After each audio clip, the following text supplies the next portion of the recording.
By the Grinch, I mean the amazing song, You're a Mean One, Mr. Grinch.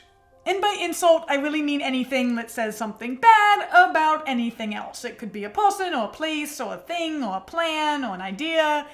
It really doesn't matter. Here are 6 ways to harness the Grinch to insult something.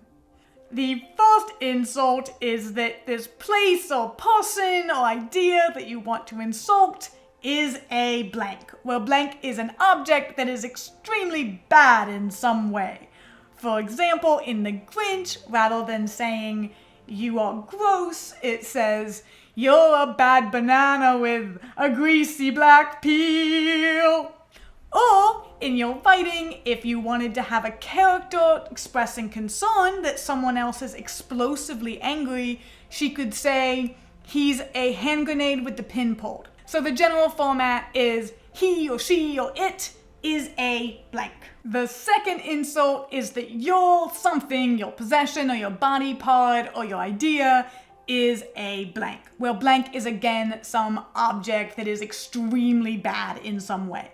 So in the Grinch, rather than saying you're heartless, it says your heart's a dead tomato splotched with moldy purple spots. And in your writing, you might say something like, this general's battle plan is a pasted together mass of paper mache and a skunk's anal glands. So your something is a blank. The third insult is that your something is full of blank. Well, in this case, blank is many objects that are really bad in some way. So, for example, in the Grinch, rather than saying you're heartless, it says your heart is full of unwashed socks, your soul is full of gunk. And in your writing, you might say something like, this man's brain is full of sewer water complete with feces logged cigarettes. Ew.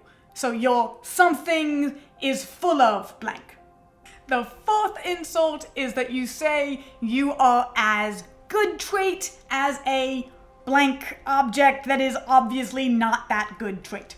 So for example, in the Grinch, when you're trying to say you're not cuddly and you are not charming, you end up saying you're as cuddly as a cactus, you're as charming as an eel.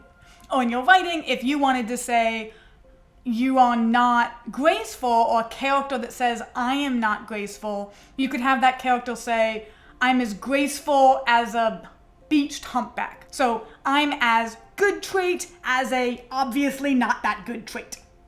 The fifth insult is that this person or place or thing has all of the good trait of a blank object that obviously does not have that good trait. So for example, in the Grinch, rather than say you are not tender-hearted, they say you have all the tender sweetness of a seasick crocodile. Or if you wanted to say a character is expressing our plan is not solid, they could say our plan has all the structural integrity of an overcooked flan.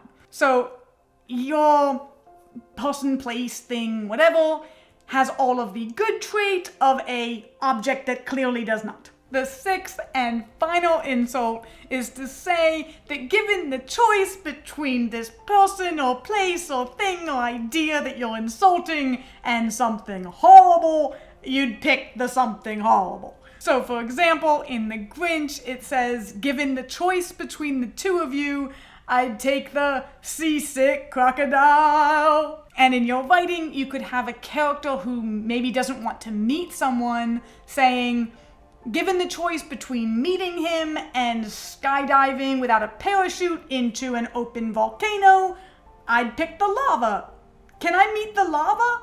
So for that insult, given the choice between the thing you're insulting and something horrible, they'd take the horrible. So go through your fan fictions and look for moments when you have characters or a narrator saying that something is bad or they don't like it, and see if it's a golden opportunity to harness your mean one, Mr. Grinch. Happy writing!